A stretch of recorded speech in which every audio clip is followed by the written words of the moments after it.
Back to clean news UP. चलिए देखते हैं उत्तर प्रदेश की 25 फटाफट बड़ी खबरों को। इससे पहले आप न्यूज को कहां से देख रहे हैं हमें कमेंट में बताना बिल्कुल ना भूलें। साथ ही हमारे फेसबुक पेज को भी फॉलो करें। फेसबुक पेज का लिंक डिस्क्रिप्शन में दिया गया है। बसों में सीट्स की बुकिंग रेलवे की तर्ज पर ऐसे मिलेगा ऑनलाइन टिकट। परिवहन निगम ने इस बार ऑनलाइन बसों में सीटों की बुकिंग की वेबसाइट रेलवे की तर्ज पर तैयार की, जिसका नाम ऑनलाइन upsrtc.com रखा गया। इस वेबसाइट पर यात्री आईडी बनाए बिना भी सीट्स की एडवांस और तत्काल में बुकिंग करा सकते हैं। इसके लिए यात्री अपना मोबाइल नंबर डालकर भी सीट्स बुक कराने की सुविधा दी गई है। परिवहन निगम का नया ऑनलाइन टिकट बुकिंग का पोर्टल तैयार हो गया। ये पोर्टल 24 फरवरी की मध्य रात्रि 12 बजे से यात्रियों के लिए खोल दिया गया है। यात्री पहले चरण में 774 एसी बसों में 212 रूट्स पर संचालित होने वाली बसों में सीट्स बुक करा सकते हैं। कृषि में ड्रोन तकनीक उपयोग कर किसान करेंगे बेहतर फसल उत्पादन, ऐसे मिलेगी मदद। चौधरी चरण सिंह विश्वविद्यालय में इन दिनों साइंस वीक फेस्टिवल चल रहा है, जिसमें आज चौथे दिन ड्रोन के उपयोग के बारे में जानकारी दी गई, जिसमें विश्वविद्यालय की कुलपति प्रोफेसर संगीता शुक्ला ने कहा कि ड्रोन के उपयोग से चुनौतीपूर्ण क्षेत्रों, संक्रमित क्षेत्रों, लंबी फसलों और बिजली लाइंस के नीचे कीटनाशकों का छिड़काव किया जा सकता है। ड्रोन सटीक डेटा प्रोसेसिंग के साथ सर्वेक्षण करता है, जिससे किसानों को तेजी से और सटीक निर्णय लेने में मदद मिलती है। ड्रोन द्वारा एकत्रित किए गए डेटा की मदद से समस्याग्रस्त क्षेत्रों, संक्रमित अस्वस्थ फसलों, नमी के स्तर आदि पर ध्यान केंद्रित किया जा सकता है। यूपी में योगी ने भी जारी किया हेल्पलाइन नंबर। यूक्रेन पर रूस के हमले से पैदा हुए भयावह हालात में फंसे यूपी के लोगों की मदद के लिए प्रदेश की सरकार ने राहत आयुक्त रणवीर प्रसाद को नोडल अधिकारी नियुक्त किया। यूपी सरकार ने वहां पर फंसे प्रदेश के लोगों से संपर्क कराने के लिए नोडल अफसर नियुक्त करने के साथ ही हेल्पलाइन नंबर और ईमेल जारी किया, जिस पर संपर्क कर लोग अपने स्वजनों के बारे में जानकारी प्राप्त कर सकते हैं। यूपी सरकार विदेश मंत्रालय भारत सरकार के साथ यूक्रेन में भारतीय दूतावास से संपर्क कर रही है। इसके साथ ही यूक्रेन में फंसे उत्तर प्रदेश के लोगों के लिए हेल्पलाइन नंबर 9454441081 जारी किया है। अब घर बैठे क्लिक में मरीज को मिलेगी अस्पताल के बारे में सारी जानकारी। अस्पताल में भर्ती मरीज के बारे में अथवा अस्पताल की सुविधा की जानकारी हासिल करना आज के समय में बड़ा मुश्किल काम है। इसके लिए परिवार के लोगों अथवा रिश्तेदारों को भारी मशक्कत का सामना करना पड़ता है, लेकिन शासन के निर्देश पर स्वास्थ्य विभाग ने अब इस काम को बिल्कुल आसान बना दिया। अब मरीज के संबंध में जानकारी के लिए ना तो चिकित्सक के पीछे भागना होगा और ना ही इंतजार करना होगा। बस एक क्लिक पर मरीज की सारी डिटेल सामने आ जाएगी। कारण कि मरीजों के संबंध में जानकारी के लिए विभाग ने मेरा अस्पताल पोर्टल शुरू किया है। इस पर सभी सरकारी अस्पतालों में भर्ती मरीजों का डेटा उपलब्ध रहेगा। यूपी में चीन और अमेरिका की दो बड़ी कंपनीज बनकर तैयार, 15,000 से अधिक युवाओं की होगी भर्ती। उत्तर प्रदेश का ग्रेटर नोएडा शहर जिस रफ्तार से विकास की राह पर अग्रसर है, उसी रफ्तार से युवाओं के लिए रोजगार के नए रास्ते भी खुल रहे हैं। जल्द ग्रेटर नोएडा में युवाओं के लिए रोजगार का बड़ा पिटारा खुलने वाला है, क्योंकि यहां पर चीन और अमेरिका की दो बड़ी कंपनीज का निर्माण कार्य पूरा हो चुका है। इसके साथ ही अमेरिका की every Denison private limited packaging company और चीनी मोबाइल कंपनी वीवो ने यमुना प्राधिकरण में कार्यात्मक प्रमाण पत्र के लिए आवेदन कर दिया। कयास लगाए जा रहे हैं कि चुनावी आचार संहिता हटते ही इन्हें अनुमति मिल जाएगी। अब हफ्ते में 6 दिन चलेगी इस रूट पर चलने वाली तेजस एक्सप्रेस। यात्रियों की सुविधा को ध्यान में रखते हुए होली से पहले Indian railway catering and tourism corporation limited ने दिल्ली और लखनऊ के बीच चलने वाली तेजस एक्सप्रेस का संचालन बढ़ा दिया। आईआरसीटीसी ने कहा कि 8 मार्च से 31 मई 2022 के बीच तेजस एक्सप्रेस अब सप्ताह में 6 दिन चलेगी। तेजस नई दिल्ली से लखनऊ के बीच चलती है और सिर्फ गाजियाबाद और कानपुर में रुकती है। ये ट्रेन 511 किलोमीटर का सफर सिर्फ 6.25 घंटे में पूरा करती है। ट्रेन सुबह 6:10 पर लखनऊ से चलकर 7:20 पर कानपुर, 11:45 बजे गाजियाबाद और दोपहर 12:25 बजे नई दिल्ली स्टेशन पर पहुंच जाती है। रेलवे ने शुरू की नई सुविधा, आसान होगा टिकट खरीदना। भारतीय रेलवे ने यात्रियों के लिए कैशलेस टिकट सेवा की शुरुआत की है। ये सेवा राजधानी लखनऊ के चारबाग रेलवे स्टेशन सहित अन्य 27 रेलवे स्टेशन पर शुरू कर दी गई, जहां पर 65 ऑटोमेटिक टिकट वेंडिंग मशीन का शुभारंभ कर दिया गया। इस मशीन की मदद से लोग ऑनलाइन पेमेंट कर आसानी से टिकट खरीद व MSG का रिनोवेशन करा सकते हैं। भारतीय रेलवे यात्रियों को सुविधा उपलब्ध कराने के लिए नए नए नियम लागू कर रहा है। साथ ही बेहतर सुविधाएं रेलवे की ओर से उपलब्ध कराई जा रही हैं। रेलवे ने यात्रियों के लिए कैशलेस टिकट सुविधा शुरू कर दी। सुविधा के तहत रेलवे स्टेशन पर ऑटोमेटिक टिकट वेंडिंग मशीन का संचालन शुरू किया गया है। रेलवे ने यात्रा को लेकर बनाए कठोर नियम, सफर पर निकलने से पहले जरूर जान ले। भारतीय रेलवे ने सोने यानी नींद को लेकर नए नियम लागू किए हैं। इस नए नियम के मुताबिक अब आपकी सीट कंपार्टमेंट या कोच में कोई भी पैसेंजर तेज आवाज में मोबाइल पर बात नहीं कर सकता और न ही ऊंची आवाज में गाने सुन सकता है। दरअसल यात्रियों द्वारा की गई इस तरह की कई शिकायतों के बाद रेलवे ने ये नियम बनाया। अब इससे किसी यात्री की नींद में कोई खलल नहीं पड़ेगा। इतना ही नहीं, अगर इन नियमों की अवहेलना करता है तो उसके खिलाफ कार्रवाई का भी प्रावधान है, यानी अब आप ट्रेन में चैन की नींद सो सकते हैं। रूस यूक्रेन विवाद से बनारस के निर्यात को लगा बड़ा झटका। रूस यूक्रेन विवाद से बनारस के निर्यात को बड़ा झटका लगा। यहां से निर्यात होने वाले उत्पादों को डंप कर दिया गया। आलम यह है कि पिछले दिनों जो माल वाराणसी से निर्यात भी किया गया था वो बंदरगाहों पर डंप पड़ा है। निर्यातकों की माने तो 150 करोड़ से ज्यादा के निर्यात पर रूस यूक्रेन विवाद का असर पड़ा। पूर्वांचल निर्यातक संघ के अध्यक्ष अमिताभ सिंह की माने तो निर्यात किया गया माल शिपमेंट में रोकने से निर्यातकों की पूंजी फंस गई। इसमें बनारसी सिल्क, बनारसी साड़ी, कालीन, बुकरेट, glass beads, dress material, fabric, गुलाबी मीनाकारी, लकड़ी के खिलौने जैसे उत्पादों का यूरोप, ब्रिटेन, अमेरिका में निर्यात होता है। महाशिवरात्रि में घर बैठे स्पीड पोस्ट से मंगाएं काशी विश्वनाथ मंदिर का प्रसाद। Post master general.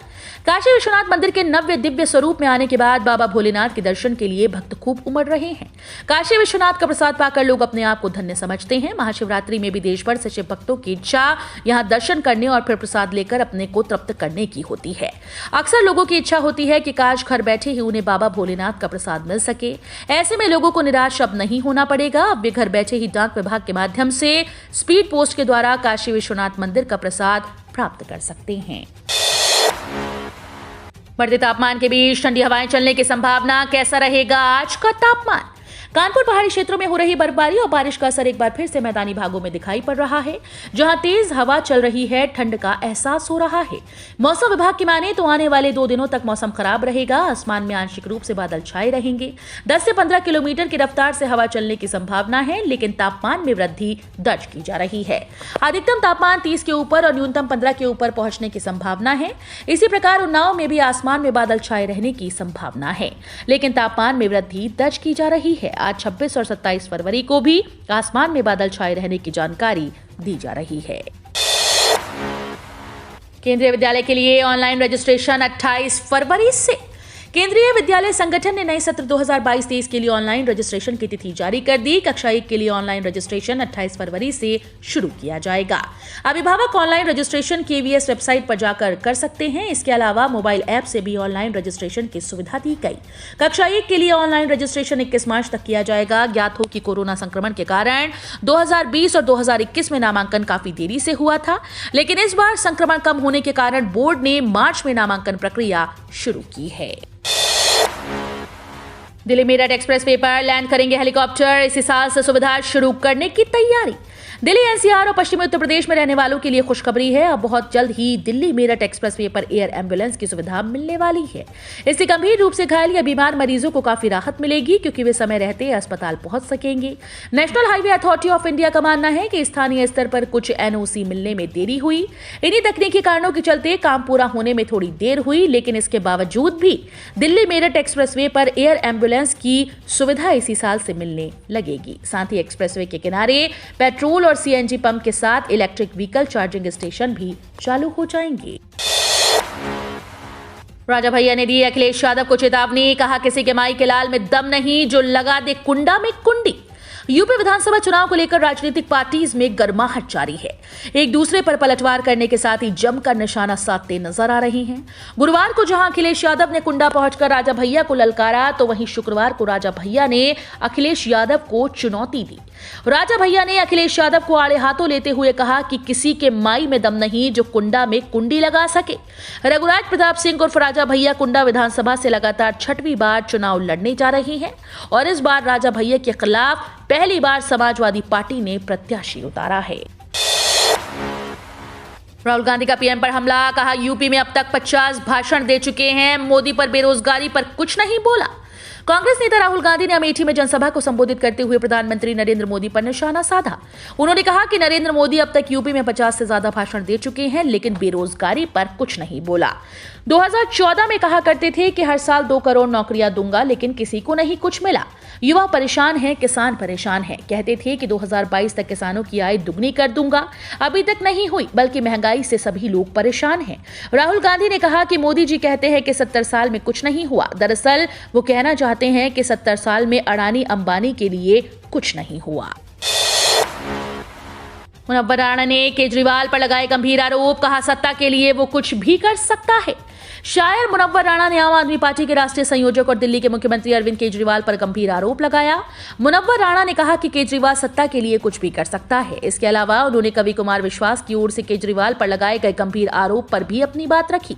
Munawwar Rana ने कहा कि कुमार विश्वास की बात में सच्चाई हो सकती है। कुमार विश्वास की ओर से केजरीवाल पर लगाए गए आरोपों पर राणा ने कहा कि ये झूठ भी नहीं हो सकता। ऐसा इसलिए क्योंकि कुमार विश्वास और केजरीवाल के बीच गहरी दोस्ती थी। राणा ने कहा कि सत्ता के लिए केजरीवाल कुछ भी कर सकते हैं। कांग्रेस की सरकार को गिराने में और बीजेपी की सरकार को लाने वालों में सबसे बड़े नायक यही हैं। अखिलेश ने किया 2 मुफ्त सिलेंडर देने का वादा, डिंपल यादव ने कर दिया इजाफा। उत्तर प्रदेश विधानसभा चुनाव में जीत हासिल करने के लिए भारतीय जनता पार्टी और समाजवादी पार्टी ने पूरा जोर लगा दिया है। सभा के लिए समर्थन जुटाने को शुक्रवार को अखिलेश यादव की पत्नी और पूर्व सांसद डिंपल यादव भी मैदान में उतरी। उप मुख्यमंत्री केशव प्रसाद मौर्य के खिलाफ सिराथू में अपना दल कमेरावादी के प्रत्याशी पल्लवी पटेल के लिए प्रचार करते हुए डिंपल यादव ने भरोसा दिलाया कि सपा की सरकार बनने पर महिला सुरक्षा पर विशेष ध्यान दिया जाएगा। डिंपल यादव ने प्रचार के दौरान रसोई गैस की महंगाई को लेकर बीजेपी सरकार पर निशाना साधा। उन्होंने ये भी कहा कि सपा की सरकार बनने पर हर महिला को 3 सिलेंडर मुफ्त दिए जाएंगे। महाविनाश करेंगे पुतिन, दूसरे विश्व युद्ध के बाद पहली बार परमाणु हथियारों की दी गई धमकी। विश्व इतिहास में बीते कई दशकों से ऐसा नहीं हुआ जब किसी देश ने खुले तौर पर परमाणु हमले की धमकी दी हो, लेकिन यूक्रेन पर हमला करने वाले व्लादिमीर पुतिन ने ऐसा किया है। यूक्रेन पर हमले से पहले दिए अपने भाषण में व्लादिमीर पुतिन ने दुनिया के तमाम देशों को धमकी दी है कि यदि उन्होंने दखल देने का प्रयास किया तो फिर उनके पास हथियार भी हैं। भले ही पुतिन अपनी इस धमकी पर अमल न करें, लेकिन ये दुनिया को डराने वाला जरूर है। पुतिन के इरादों से साफ है कि किसी भी एक चूक के चलते यूक्रेन में चल रहा युद्ध परमाणु जंग में तब्दील हो सकता है। सीबीएसई बोर्ड परीक्षा की तारीखें घोषित, जाने कब से शुरू होंगी परीक्षाएं। केंद्रीय माध्यमिक शिक्षा बोर्ड सीबीएसई ने नए सत्र के लिए आयोजित होने वाली प्रैक्टिकल परीक्षाओं की तारीखों का ऐलान कर दिया। सीबीएसई की 10वीं और 12वीं की टर्म 2 की प्रतियोगी परीक्षाएं 2 मार्च से आयोजित की जाएंगी। सीबीएसई बोर्ड ने निर्देश दिए हैं कि सैद्धांतिक परीक्षाएं शुरू होने से 10 दिन पहले प्रायोगिक परीक्षाएं पूरी करानी होंगी। 10वीं की प्रायोगिक परीक्षा के लिए बाहरी परीक्षक नियुक्त होंगे। परीक्षा स्कूल में आयोजित होगी। सीबीएसई की सैद्धांतिक परीक्षा 26 अप्रैल से शुरू होंगी। ये बैंक 5 मार्च से लागू करने जा रहा नया नियम, नहीं किया ये काम तो बंद कर देगा खाता। IPPB यानी इंडिया पोस्ट पेमेंट बैंक ने अपने डिजिटल सेविंग अकाउंट्स के लिए क्लोजर चार्जेस लेना शुरू कर दिया। अगर आपका इंडिया पोस्ट पेमेंट बैंक में बचत खाता खुला है तो आपको इस चार्ज का भुगतान करना होगा। ये चार्ज है 150 रुपए। इस पर GST अलग से देना होगा। आपको बता दें कि नया नियम 5 मार्च 2022 से लागू होगा। IPPB प्रबंधन के मुताबिक ये चार्ज तब लागू होगा जब कस्टमर का KYC अपडेशन नहीं होने के बाद डिजिटल बचत खाता 1 साल बाद बंद हो जाएगा। फिलहाल IPPB के मुताबिक खाता बंद करने के लिए कोई चार्ज नहीं है। आपको बता दें कि इंडिया पोस्ट पेमेंट्स बैंक भारतीय डाक का एक डिवीजन है जिसका स्वामित्व डाक विभाग के पास है। केंद्र सरकार द्वारा अटल पेंशन योजना के तहत हर परिवार को 10,000 रुपए दिए जाएंगे। 60 साल की आयु के बाद मिलेगी 5,000 रुपए की पेंशन। केंद्र सरकार की ओर से शुरू की गई इस अटल पेंशन योजना 2022 के माध्यम से हर एक वर्ग के पति पत्नी पहले ही अपना बुढ़ापा पूरी तरह से सुरक्षित कर सकते हैं। यदि पति पत्नी अटल पेंशन स्कीम 2022 का लाभ लेते हैं तो उन्हें इस योजना के माध्यम से हर महीने 10,000 रुपए मिलेंगे। अटल पेंशन योजना के तहत केंद्र सरकार द्वारा 60 साल की आयु के बाद 5,000 रुपए की पेंशन दी जाएगी। अटल पेंशन योजना का लाभ कौन उठा सकेगा? केंद्र सरकार द्वारा अटल पेंशन योजना के तहत हर परिवार को 10,000 रुपए दिए जाएंगे। अटल पेंशन योजना के तहत केंद्र सरकार द्वारा 60 साल की आयु के बाद 5,000 रुपए की पेंशन दी जाएगी। अटल पेंशन योजना का लाभ ले सकते हैं। पीएनबी ग्राहकों के लिए बड़ी खबर, अप्रैल से बदल रहा ये बेहद जरूरी नियम, बैंक ने दी जानकारी। अगर आप पंजाब नेशनल बैंक के ग्राहक हैं तो आपके लिए बेहद जरूरी खबर है। पीएनबी 4 अप्रैल 2022 से पॉजिटिव पे सिस्टम लागू करने जा रहा है। पीएनबी की ओर से दी गई जानकारी के मुताबिक 4 अप्रैल से चेक भुगतान के लिए वेरिफिकेशन जरूरी होगा। बता दें कि इस नियम के बाद अगर कंफर्मेशन नहीं हुआ तो चेक वापस भी किया जा सकता है। बता दें कि इससे पहले बैंक ऑफ बड़ौदा ने 1 फरवरी 2022 से पीपीएस सिस्टम लागू किया है। कर्मचारियों को जल्द मिलेगी खुशखबरी। सैलरी में होगा 70 से 2 लाख तक का इजाफा, एरियर भी मिलेगा। केंद्रीय कर्मचारियों को जल्द बड़ी खुशखबरी मिलने वाली है। मोदी सरकार होली के मौके पर कर्मचारियों को बड़े तोहफे दे सकती है। मीडिया रिपोर्ट्स के मुताबिक AICPI-IW के आंकड़े के जारी होने के बाद मोदी सरकार मार्च में 3% महंगाई भत्ता बढ़ा सकती है, जिसके बाद कुल DA 31% से बढ़कर 34% हो जाएगा। वहीं जनवरी फरवरी का एरियर भी दिया जा सकता है। इससे 1 करोड़ से ज्यादा कर्मचारी लाभान्वित होंगे। सरसों तेल के दाम धड़ाम से गिरे नीचे, जाने ताजा रेट। सरसों तेल खरीदने से भी लोग कतराने लगे हैं। इस बीच अगर आप सरसों तेल के ग्राहक हैं तो ये खबर आपके लिए बड़े काम की है। 3 रुपए की गिरावट के साथ सरसों तेल अब 165 रुपए प्रति लीटर बिक रहा है। इसलिए सरसों के तेल के भाव नीचे आने का नाम नहीं ले रहे। जैसे जैसे सर्दी घटेगी तो सरसों के तेल के रेट भी तेजी से नीचे गिरेंगे। नौकरी रोजगार को लेकर सीएम योगी ने किया बड़ा ऐलान। कहा 10 मार्च के बाद सरकार आएगी तो सीएम योगी ने कहा कि सरकार ने तय किया है कि वर्तमान में 1 करोड़ नौजवानों को टैबलेट और स्मार्टफोन दे रही है। समाजवादी पार्टी ने चुनाव आयोग को शिकायत की है कि युवाओं को स्मार्टफोन देने की आवश्यकता क्या है। मैंने कहा कि इस पर केवल सफाई खानदान का अधिकार है क्या। सभा पर निशाना साधते हुए कहा कि उनके लिए विकास का मतलब केवल एक खानदान का विकास है, बाकी किसी को कुछ ना मिले। सीएम योगी ने ऐलान किया कि 10 मार्च के बाद जब सरकार आएगी तो 2 करोड़ युवाओं को टैबलेट और स्मार्टफोन देने का काम किया जाएगा और ऑनलाइन एजुकेशन कंपटीशन की तैयारी के लिए जो भी डिजिटल एक्सेस का खर्चा होगा वो सरकार वहन करेगी। तो ये थी आज की 25 फटाफट बड़ी खबरें। अगर आपको न्यूज पसंद आई हो तो वीडियो को लाइक और शेयर जरूर करें। धन्यवाद।